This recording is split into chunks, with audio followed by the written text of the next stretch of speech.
So one of the most common questions I get asked at this time of year particularly is, how do I revise for my economics exam?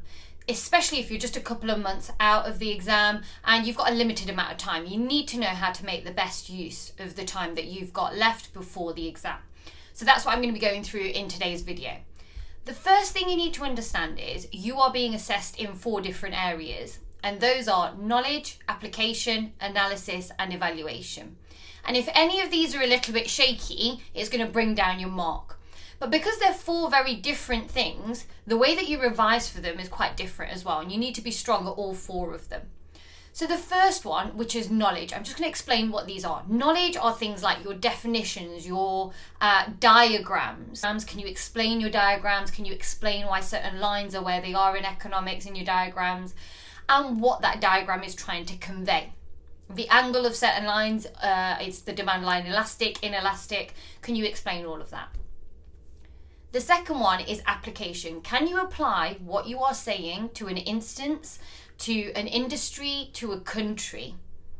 The third one is analysis. The key question here is that you should be asking yourself when you are analysing and doing your chains of argument is, why is what I am saying important for this question and this industry that I am talking about?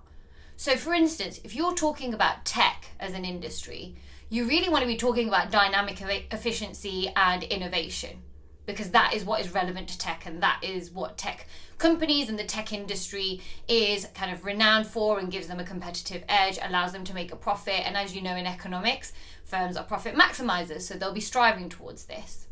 So when you are analysing, you want to aim for contextual analysis. Finally, evaluation.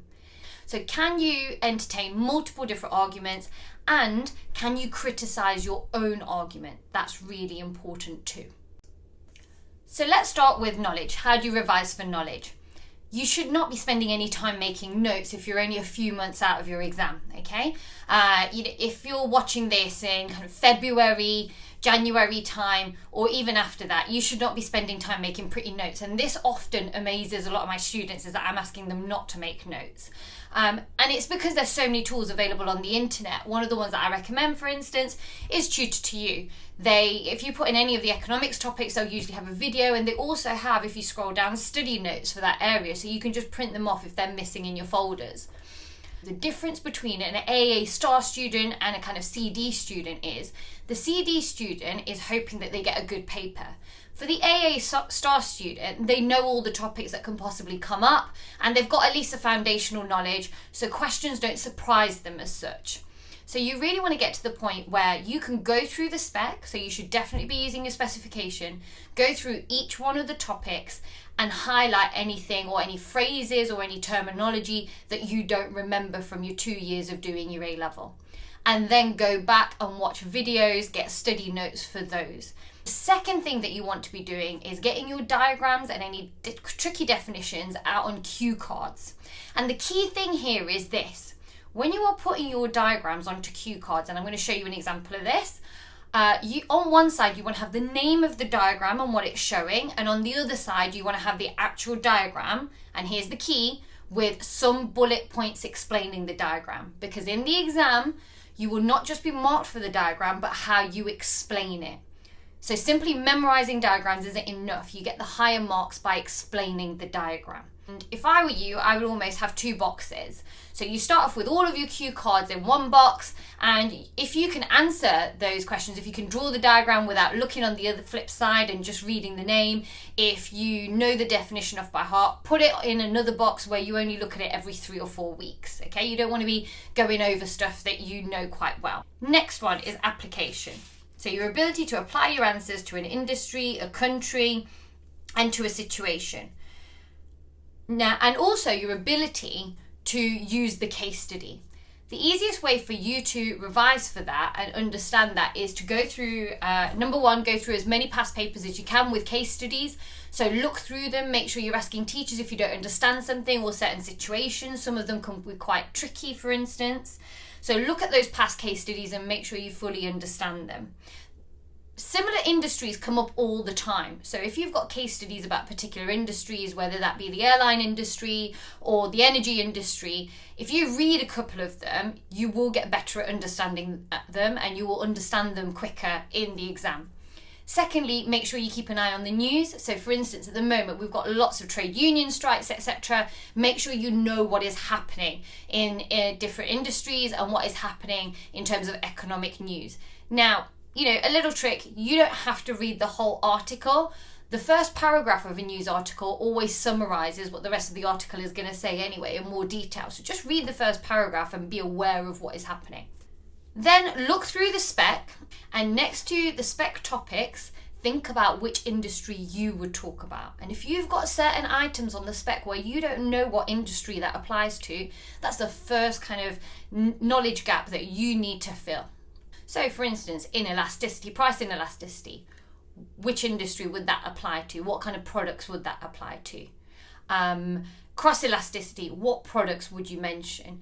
Do you have enough examples in the back of your mind in order to be able to use them in different exam kind of conditions? Okay. Any gaps that you have, go and have a look online, go ask your teachers, etc. Make sure that that element, your application element, is sound. Then we go on to analysis. Analysis is your chains of argument. But what's really important here is that your chains of argument are contextual. So what you're saying is relevant to the industry or the situation that you're talking about. I always recommend that you have 5 chains of analysis. And the way that I would expect students to revise for this is to do essay plans, really quick essay plans. So I use PEEL, so point, explanation, evidence, impact, which is where I do my chains of analysis, link back, and then I do a however at the end. Okay, and I'm showing you an example of that now. So in the impact bit, if students are really focusing on analysis, I always get them to do 5 arrows, and those 5 arrows have to take me through an argument step by step that is relevant to that industry. So for instance, I should see lots of therefore, this leads to, as a result, in this industry. Get your hands on as many essay questions as you can. You'll find them all online, and then practice your chains of analysis. And you can look at those chains of analysis in the mark scheme as well, because quite often they're highlighted there or in sample answers, etc. And try and identify those chains of analysis. So that is how I would revise for analysis. And the only way to revise really is to practice and read as many examples as you possibly can. Finally, evaluation.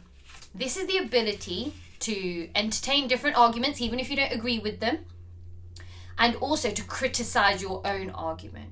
So for instance, what is the criticism of rational economic theory? Well, actually, it's the idea that we are not always rational human beings. We've got behavioral economics, we've got heuristics, for instance, etc., etc. So for each one of the areas in the specification, what is the counter argument? Then you want to practice this with practice questions. You want to ask yourself 2 things. If you want to get really good at evaluation, this is how you can do it. Look at an essay question, write down the 2 arguments or the 3 arguments that you would make, then write down the counter arguments to that argument. So you don't have to plan a whole essay, just write down the argument that you would make, and then the counter argument. And again, I'm showing you an example. Have you got enough counter arguments? Have you got enough criticisms of arguments in your arsenal that you can use them in the exam situation? So that is how I would revise for all 4 areas of economics. I hope you find that really useful. Don't forget to subscribe to these videos. I'll be posting a lot more in the run up to the exams. I am an examiner, so anything that I learn through my examiner training, etc., I will be sharing that as well.